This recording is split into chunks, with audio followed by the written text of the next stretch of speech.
But we begin with this morning's top story, the fighting between Israel and the Palestinians. Israeli forces hit Gaza with more airstrikes today, and the death toll continues to rise. Hamas says more than 900 people have been wounded, including dozens of civilians. A senior Egyptian defense official says that as of today, Egypt has opened the Rafah crossing in southern Gaza to allow medical aid into the Gaza Strip and for Palestinian wounded to be evacuated into Egypt.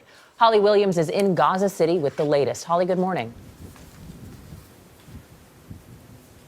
Good morning. The Israeli military pounded the Gaza Strip with airstrikes again this morning. 5 days into Israel's offensive, Palestinian officials say more than 120 people have been killed, including dozens of civilians. The Israeli military sometimes telephones in advance of its airstrikes so that people have time to get out alive. In Gaza City, they evacuated this area and then watched as a house was demolished.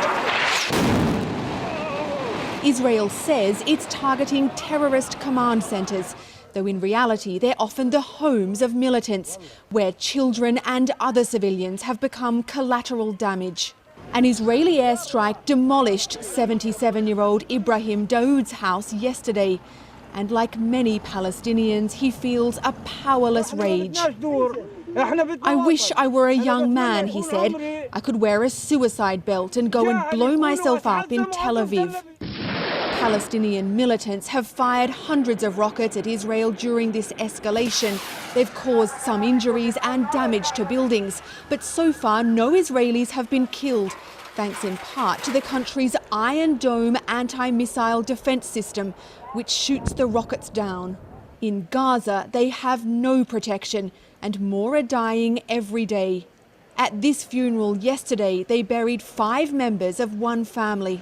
2 of the dead were brothers and both members of Islamic Jihad, a Palestinian militant group. But their 9-year-old sister, Kefa, was also killed in the strike. Her surviving brother said a final farewell before Kefa was buried with her father, mother, and 2 brothers. Israel's Prime Minister Benjamin Netanyahu vowed to push on with the strikes yesterday. He also refused to rule out a ground invasion and said no international pressure will stop Israel from acting. Anthony. Holly Williams in Gaza City. Thank you, Holly.